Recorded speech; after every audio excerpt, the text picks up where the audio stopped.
नमस्कार विद्यार्थियों, कक्षा 11 रसायन विज्ञान की ऑनलाइन कक्षा में आपका स्वागत है। आप सभी को पता है कि हमने पिछली कक्षा में प्रथम अध्याय प्रारंभ किया था और उसमें प्राचीन भारत में रसायन विज्ञान के कुछ उदाहरण हम देखते जा रहे थे।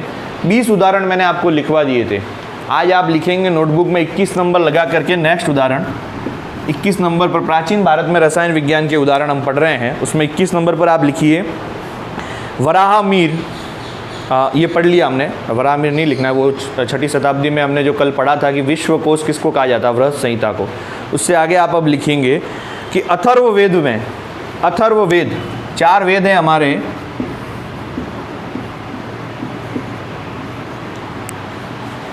कई रंजन कपड़े जो हम रंगते हैं वो भी एक तरह के रंजक हैं, बहुलक रंजक, ये सब हम आगे धीरे धीरे पढ़ते रहेंगे। अथर्ववेद में कई रंजनों का वर्णन है, कई रंजनों का वर्णन है, जैसे हल्दी रंगने में काम लेते थे, पीला रंग अगर रखना है तो हल्दी से कर देते थे। मदेर, सूरजमुखी, हल्दी, मदेर, सूरजमुखी। हरताल,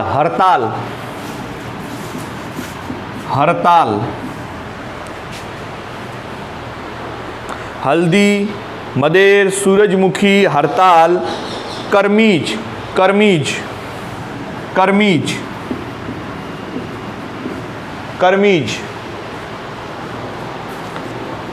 लिख लिया आप लोगों ने। एक बार मैं वापस पढ़ रहा हूँ कि अथर्ववेद में कई रंजनों का वर्णन है, हल्दी, मदेर, सूरजमुखी, हरताल, करमीज और लाख की चूड़ियाँ जो बनती है, महाभारत में भी लक्षाग्रह जो बनाया गया था, लाख, इन सब का वर्णन अथर्ववेद में मिलता है। मतलब उस समय भी रसायन विज्ञान अपने आप में समृद्ध था। ये आप लोगों ने पढ़ लिया है। नेक्स्ट लिखिए, नेक्स्ट पॉइंट 22 नंबर पे आप, केस रंगने का रंग बनाने के। अब देखिए, आज टेक्नोलॉजी, हम कहते हैं कि हर व्यक्ति जवान बना फिर रहा है, सफ़ेद बाल आते हैं उसको काला कर देते हैं कि टेक्नोलॉजी, साइंस ने आविष्कार किए। ये सब कुछ बहुत पहले हो चुका था। हमारे हिंदुस्तान में लोग पहले से काले बाल करते आए। तो देखिए, उसको लिखिएगा कि केस रंगने का रंग बनाने के लिए, केस रंगने का रंग बनाने के लिए, केस रंगने का रंग बनाने के लिए पौधा जैसे नील, एक नील नाम से पौधा है, पौधा जैसे नील, फिर कॉमा लिखा के लिखिए खनिज जैसे लोह चूर्ण,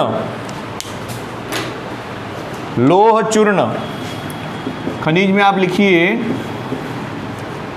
लोह चूर्ण। आगे लिखिए आप काला लोहा, लोह चूर्ण के बाद में काला लोहा के बाद में स्टील तथा चावल के खट्टे दलिये, चावल का दलिया बनाकर इसको खट्टा होने के लिए रख देते थे। चावल के खट्टे दलिये का अम्लीय सत्व का, मतलब खट्टा दलिया होगा उसमें अम्ल आ जाएगा और उसका अम्लीय सत्व ले लेंगे हम, अम्लीय सत्व उपयोग किया जाता था। अब आप देखो, उस समय भी बाल काले कर लेते थे इन तरीके से। एक बार मैं रिपीट कर देता हूं, जो लिख रहे हैं उसको अच्छे से एक बार देख लें।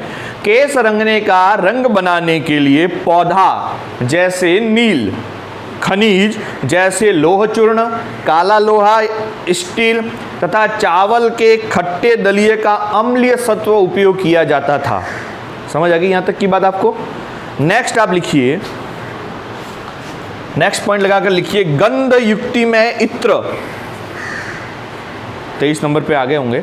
गंध युक्ति में इत्र पहले भी बनता था। मुख सुवासित करने के लिए द्रव, मुंह में जो आज हम एक लिक्विड आता है, बाजार में मिलता है, हम लेते हैं, स्प्रे करते हैं, मुंह की बदबू निकल जाती है, बहुत सी एडवर्टाइज आती है, ये खा लो वो खा लो, वो सब कुछ पहले बनता आ रहा है हिंदुस्तान में। तो गंध युक्ति के लिए इत्र, मुख सुवासित करने के लिए द्रव, नहाने के साबुन, सुगंध व टेल्कम पाउडर, सुगंध व टैल्कम पाउडर का उल्लेख भी प्राचीन भारत में मिलता है। पाउडर भी हम लोग पहले बना लेते थे। एक बार रिपीट कर रहा हूँ, आप इसको वापस से देख लें और लिख लें कि गंध युक्ति के लिए इत्र, मुख सुवासित करने के लिए द्रव, नहाने के लिए साबुन, टैल्कम पाउडर का उपयोग प्राचीन भारत में लोग करते थे। नेक्स्ट पॉइंट आप लिखिए, आपने एक नाम सुना होगा और नहीं सुना होगा तो अब जरूर आप सुन लेंगे। जब भी आप परमाणु पढ़ने जाएंगे ना, दुनिया के सारे वैज्ञानिकों को अणु परमाणु की सबसे पहली जानकारी हमारे भारत के लोगों ने दी। महर्षि कणाद, कश्यप ऋषि जिन्हें कहा जाता है,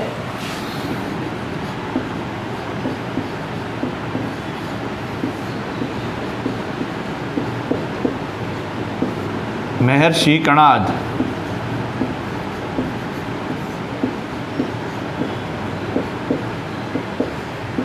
कश्यप ऋषि।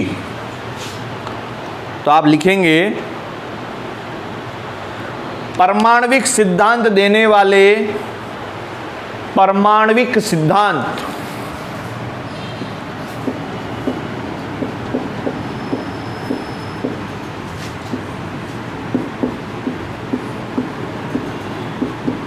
परमाणविक सिद्धांत देने वाले सर्वप्रथम महर्षि कणाद कश्यप ऋषि। ब्रैकेट में लिख दें, परमाणविक सिद्धांत देने वाले, परमाणविक सिद्धांत देने वाले सर्वप्रथम महर्षि कणाद कश्यप ऋषि थे।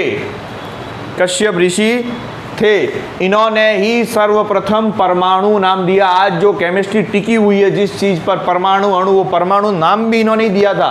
तो ये भारत के लिए बहुत गर्व की बात है कि सर्वप्रथम परमाणु नाम भी इन्होंने ही दिया था। नेक्स्ट लिखिए, इन्होंने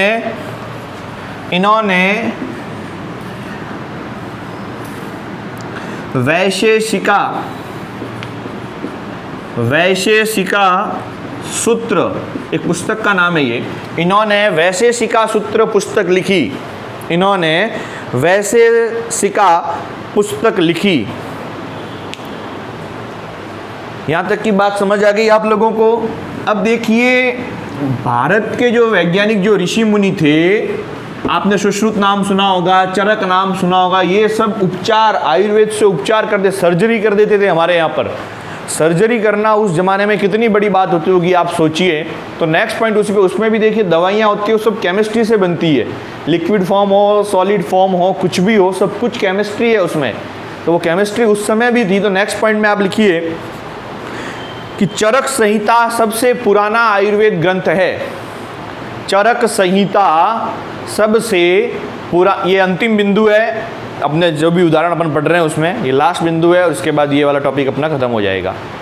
तो लिखिए कि चरक संहिता सबसे पुराना आयुर्वेद ग्रंथ है। चरक संहिता सबसे पुराना आयुर्वेद ग्रंथ है। देखिए, मैं फिर कह रहा हूँ, ये मैंने जो उदाहरण जो आपको लिखवाए, इनमें से 1 और 2 नंबर के सवाल बनने की बहुत संभावना रहती है। आपसे पूछ लिया जाएगा परीक्षा में, सबसे पुराने आयुर्वेद ग्रंथ का नाम बताइए। आपको आना चाहिए चरक संहिता। चरक संहिता सबसे पुराना आयुर्वेद ग्रंथ है। इसमें रोगों का उपचार करना बताया गया। इसमें रोगों का उपचार करना बताया गया। साथ ही कणों को छोटा करना एवं कणों को अत्यधिक छोटा करना, दोनों में फर्क है। परमाणु से भी नीचे जाते हैं अपन, बहुत छोटे छोटे सूक्ष्म कण हमको मिलते हैं जिनको हम आंखों से देख भी नहीं पाते, वो सब कुछ उसमें बताया गया। कणों को छोटा करना एवं कणों को अत्यधिक छोटा करना, जिसको नैनो टेक्नोलॉजी कहते हैं। तो आप लिखिए, कणों को छोटा करना एवं कणों को अत्यधिक छोटा करना।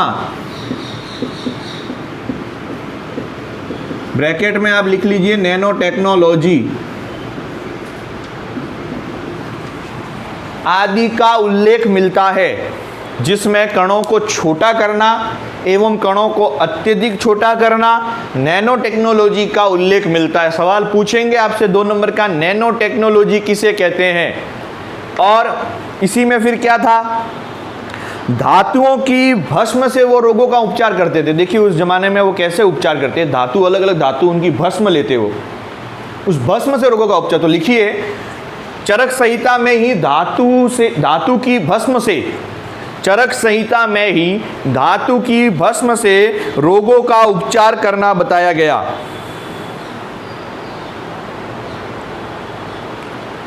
रोगों का उपचार करना बताया गया। नीचे एक नोट डाल के आप लिखिए,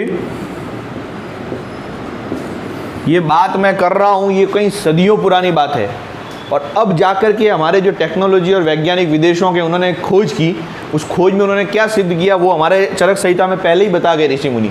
उन्होंने ये सिद्ध किया, नोट डाल के लिखिए आप, अब यह सिद्ध हो चुका है, अब यह सिद्ध हो चुका है कि धातु की भस्म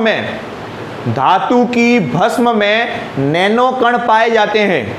अब यह सिद्ध हो चुका है कि धातु की भस्म में नैनो कण पाए जाते हैं। मतलब जो नैनो टेक्नोलॉजी चरक संहिता में बता दी गई थी वो क्या थी, सही थी। अब आपको मैंने ये सारे पॉइंट लिखा दिए हैं, 25-26 पॉइंट करीब हो गए होंगे। आपसे एक निवेदन है, इन सब को कंठस्थ करें आप। कंठस्थ इसलिए कह रहा हूँ, विज्ञान समझने का विषय है, लेकिन ये चीज़ समझने की नहीं है, ये चीज़ हमारा इतिहास है। या आप केमिस्ट्री का इतिहास समझ लीजिए, तो इतिहास को तो आपको याद ही करना पड़ेगा कि चरक संहिता में ऐसा, ये कभी बदलेगा नहीं कि चरक संहिता में नैनो टेक्नोलॉजी कही थी तो वही रहेगी। कितनी खोजें हो जाए, नैनो टेक्नोलॉजी इन्होंने बताई तो बताई थी। इस बात को आप समझ लें।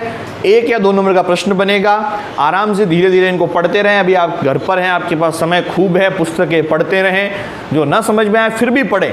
पढ़ने से ये होगा, जब आप विद्यालय आने लग जाएंगे और जब आपके सामने कोई भी टीचर हो और इस बात को जब वो बता रहे होंगे तो आपको एकदम से दिमाग में क्लिक होगा कि ये मैंने उस समय पढ़ा था, और वो आपको चीज़ दूसरों के मुकाबले ज़्यादा अच्छे से और ज़्यादा जल्दी समझ में आएगी। इस बात को ध्यान रखें, किताबों को पढ़ते रहें।